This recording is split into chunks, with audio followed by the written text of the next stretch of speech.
ओम नमः शिवाय, हर हर महादेव, जय महाकाल। आप सभी लोगों को कृष्ण जन्माष्टमी की बहुत बहुत शुभकामनाएं। और इस साल पड़ने वाली कृष्ण जन्माष्टमी बहुत ही दुर्लभ है, क्योंकि 31 सालों के बाद में एक ऐसी कृष्ण जन्माष्टमी आ रही है जिस दिन बनने वाले सभी योग एक साथ बन रहे हैं। कई बार ऐसा होता था कि कभी रोहिणी नक्षत्र नहीं बनता था, कभी मध्य रात्रि का संबंध नहीं होता था, लेकिन इस बार की जो जन्माष्टमी है ना, उस दिन सभी के सभी योग, सभी के सभी ग्रह एकदम सटीक स्थिति में है। अगर आपके जीवन में, आपके घर में बहुत सारी परेशानियां चल रही है, एक के बाद एक समस्या आती चली जा रही है, चाहे वो धन की समस्या हो, चाहे वो व्यापार की समस्या हो, चाहे वो विवाह संबंधी समस्या हो, या फिर आपके कोई मनोकामना है जो काफी समय से पूरी नहीं हो रही है, परेशान हो चुके हो उपाय करते करते, तो मात्र आपको छोटा सा उपाय करना होगा। आपको लेने होंगे 2 आम के पत्ते और आप जो मांगोगे वो सब कुछ मिलेगा।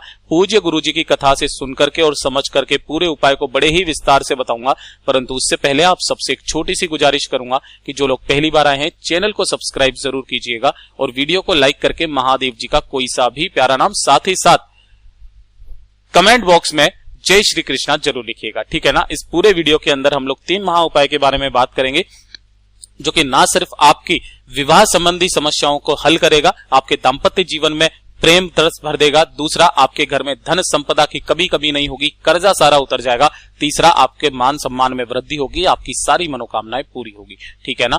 तो ध्यान से सुनते जाना, समझने की कोशिश करना। सबसे पहले बात कर लेते हैं पहले वाले उपाय की तरफ, ठीक है। देखिए, काफी सारे माता पिताओं का कमेंट आता है कि भैया वो परेशान रहते हैं कि उनके बच्चों को अच्छा जीवन साथी मिलेगा या नहीं मिलेगा। कभी कभार उनके विवाह में कुछ न कुछ समस्या आती जाती रहती है, कभी संबंध तय हुआ फिर से टूट गया, तो काफी बार विवाह में समस्याएं आ जाती है, या फिर उनका दाम्पत्य जीवन अच्छा नहीं चल रहा है। तो मात्र छोटा सा उपाय करना होगा उन सभी माता पिताओं को अपने बच्चों के लिए, ताकि उनका जीवन सुधर जाए, उनका विवाह सुधर जाए, और साथ ही साथ मन वांछित वर की प्राप्ति और मन वांछित वधु की प्राप्ति के लिए भी इस उपाय को किया जाता है।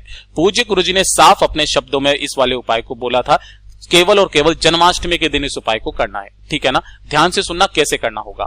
आपको लेने होंगे आम के पत्ते। भैया कितने आम के पत्ते चाहिए? तो आपको आम का केवल 1 पत्ता चाहिए, ठीक है ना। आम का कितना पत्ता चाहिए? सिर्फ 1 पत्ता आपको चाहिए, ठीक।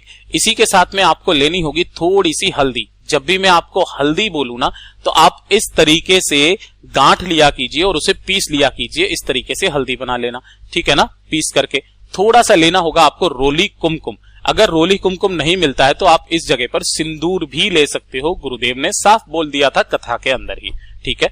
थोड़े से लेने होंगे आपको चावल के दाने, इन्हें अक्षत भी कहा जाता है, ठीक है। अक्षत क्यों कहा जाता है? आपको जो भी चावल के दाने इस तरीके से उपाय में लो ना, तो वो कहीं से भी खंडित नहीं होने चाहिए, टूटे फूटे नहीं होने चाहिए, ठीक है।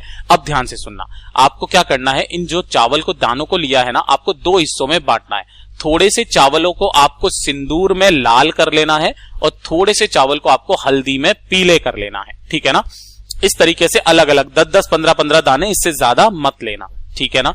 अब ध्यान से सुनना, इन्हीं सभी चीजों को लेकर के आपको पहुंचना होगा कहां पर? राधा कृष्णा जी का मंदिर, या फिर जहां पर भी श्री हरि विष्णु जी के किसी भी स्वरूप का मंदिर होना, वहां पर लेकर के पहुंच जाना। वहां लेकर के पहुंचना अपने बच्चे के साथ में, ये चीज ध्यान रखना, चाहे बेटी हो या बेटा हो, ठीक है ना। अब ध्यान से सुनना, आपको करना कैसे होगा कि जो आपने 1 आम का पत्ता लिया है ना, उस 1 आम के पत्ते पर आपको, देखिए, इस पर तो बनाना होगा एक तो पीला, जो कि आपने हल्दी से लिया है, हल्दी से स्वस्तिक बनाना है, और इसी के नीचे आपको बनाना होगा जो सिंदूर लिया है उसका स्वस्तिक। इस तरीके से एक ही पत्ते के ऊपर आपको दोनों स्वस्तिक बना लेना है, ठीक है। अब जो आपने पीले चावल करे थे, हल्दी के पीले चावल, ठीक है ना, वो हल्दी के पीले चावल आपको ये जो सिंदूर वाला जो स्वस्तिक बनाया है, इसके ऊपर आपको इस तरीके से रखना है। और जो आपने हल्दी का लगाया है ना, उसके ऊपर आपको कुमकुम, रोली या फिर जो सिंदूर है उसमें भीगे हुए चावल आपको यहां पर रखना है। ध्यान से एक बार पहले ही कह देता हूं, हल्दी वाले स्वस्तिक के ऊपर सिंदूर वाले चावल और सिंदूर वाले स्वस्तिक के ऊपर हल्दी वाले चावल को आपको रखना है, ठीक है ना। इस तरीके से रखना, और अपने बच्चे का जो दाहिना हाथ है, उस दाहिने हाथ के ऊपर आपको इस तरीके से उस पत्ते को रख देना है, ठीक है ना। इस तरीके से पत्ता रख देना। बच्चे का नाम और गोत्र बुलवा करके, है ना, उसकी विवाह संबंधी कामना करके आपको इस वाले पत्ते को श्री हरि विष्णु जी के कदमों में यहां पर आपको समर्पित करवा देना है, उसी बच्चे के हाथ से, ठीक है ना। अगर कोई बच्चा या फिर कोई भी लड़का या लड़की अपने मनवांछित वर की प्राप्ति के लिए इस उपाय को करना चाहते हैं तो वो अकेले भी जाकर के इस उपाय को कर सकते हैं, इसमें कोई दिक्कत नहीं है। मेरे देव आदिदेव महादेव जी ने, श्री हरि विष्णु जी ने चाहा तो आपको अच्छा जीवन साथी भी मिलेगा, आपको मनवांछित वर या वधु की प्राप्ति भी होगी। पूज्य गुरु जी का ये वाला उपाय बहुत ही ज्यादा खास और अद्भुत है, जरूर कीजिएगा। अब बात कर लेते हैं दूसरे वाले उपाय की तरफ, जो कि आपकी होगा धन प्राप्ति के लिए। अगर आपके जीवन में व्यापार अच्छा नहीं चल रहा, नौकरी नहीं चल रही है, पदोन्नति नहीं हो रही है, धन कहीं से आ ही नहीं रहा है, कर्जे पे कर्जा बढ़ता चला जा रहा है, तो छोटा सा उपाय करना जन्माष्टमी के दिन।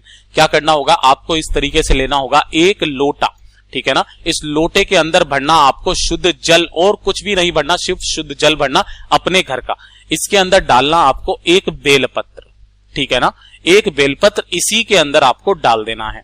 डाल दोगे और आपको डालना होगा इसके अंदर एक कमल गट्टा। ध्यान रखना, कमल गट्टा माता लक्ष्मी जी को बहुत ही ज्यादा प्रिय है, ठीक है ना। तो आपको एक कमल गट्टा भी इसी के अंदर आपको डाल देना है। और एक चीज और डालनी है लक्ष्मी के तौर पर, चाहे तो आप 1 रुपए का सिक्का ले लो, 2 रुपए का सिक्का ले लो, 5 का ले लो, 10 का ले लो, जो भी आपके पास में है ना, मुद्रा के तौर पर एक सिक्का इसके अंदर डाल देना, ठीक है। सुबह या शाम किसी भी समय आप जा सकते हो। इसे लेकर के पहुंचना कहां पर, पीपल के पेड़ के नीचे।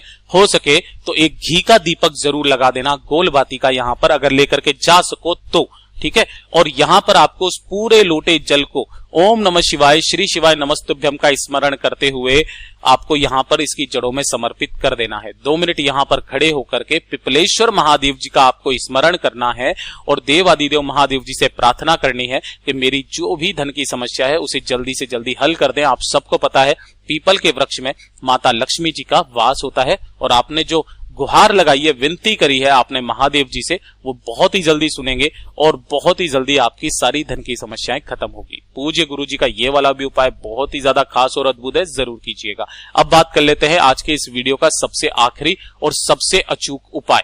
ध्यान से सुनना, अगर आपको ऐसा लगता है कि आपके मान सम्मान में वृद्धि नहीं हो रही है ना, मान सम्मान में कमी आ रही है, इज्जत नहीं बढ़ रही है, या फिर आपके शरीर में कोई भारी बीमारी हो गई है, चाहे वो आपकी स्किन से संबंधित हो, चाहे अंदरूनी बीमारी से संबंधित हो, आप इस उपाय को कर लीजिएगा। या फिर आप चाहते हो कि आपकी यश प्राप्ति चारों दिशाओं में फैले, तो इस छोटे से उपाय को करना, किस दिन करना है ये चीज ध्यान में रख लेना, जन्माष्टमी के दिन सुबह के समय कर सको तो बहुत अच्छी बात है। आपके सबके घरों में इस तरीके से तुलसी माता जी का पौधा तो लगा हुआ ही होगा, ठीक है ना। तो तुलसी माता जी के पौधे में से आपको लेनी होगी इस तरीके से एक डंडी, ठीक है ना। अब ध्यान से सुनना, डंडी आपको इस तरीके से तोड़नी नहीं है, इसके नीचे जो भी चारों तरफ गिरी हुई हो ना, अगर कोई सूखी डंडी हो तो ही आपको लेना है, तोड़ना नहीं है, ये चीज ध्यान रखना, ठीक है ना। अब उस डंडी को लेना और एक पत्थर के ऊपर आप इस तरीके से घिस लेना। जो घिस करके चंदन निकलता है ना, इसी चंदन को बोला जाता है हरी चंदन। इसको क्या बोला जाता है, हरी चंदन। तो थोड़ा सा चंदन आप साइड में निकाल लेना और एक डिब्बी में इसको भर लेना, ठीक है। और एक छोटी सी तुलसी की जो डंडी है ना, उसे अलग से ले लेना। अब ध्यान से सुनना कैसे करना है। आप जब स्नान करो तो अपने स्नान करने वाली बाल्टी में अपना नाम और गोत्र बोल करके उस एक डंडी को आपको इसके अंदर 21 बार घुमाना है। घड़ी की सुई की दिशा में कितनी बार, 21 बार आपको घुमाना है। और 21 बार घुमाने देने के पश्चात ओम नमः शिवाय या ओम नमो भगवते वासुदेवाय मंत्र का स्मरण करते हुए इसी वाले जल से आपको स्नान कर लेना है ना। स्नान करने के पश्चात जो आपने हरी चंदन बनाया था, उस हरी चंदन की एक बिंदी अपने मस्तक पर लगाना शुरू कर दीजिए। आपका मान सम्मान बढ़ने लगेगा, आपकी कीर्ति यश बढ़ने लगेगी, आपके शरीर में चाहे कितनी भी बड़ी से बड़ी बीमारी हो वो खत्म हो जाएगी। पूज्य गुरु जी के ये सभी उपाय बहुत ही ज्यादा खास और अद्भुत है, जरूर कीजिएगा। साथ ही साथ वीडियो पसंद आया हो तो लाइक जरूर करना, चैनल को सब्सक्राइब जरूर कीजिएगा। मैं आपसे मिलता हूं अगले वीडियो में, तब तक के लिए ओम नमः शिवाय, जय महाकाल।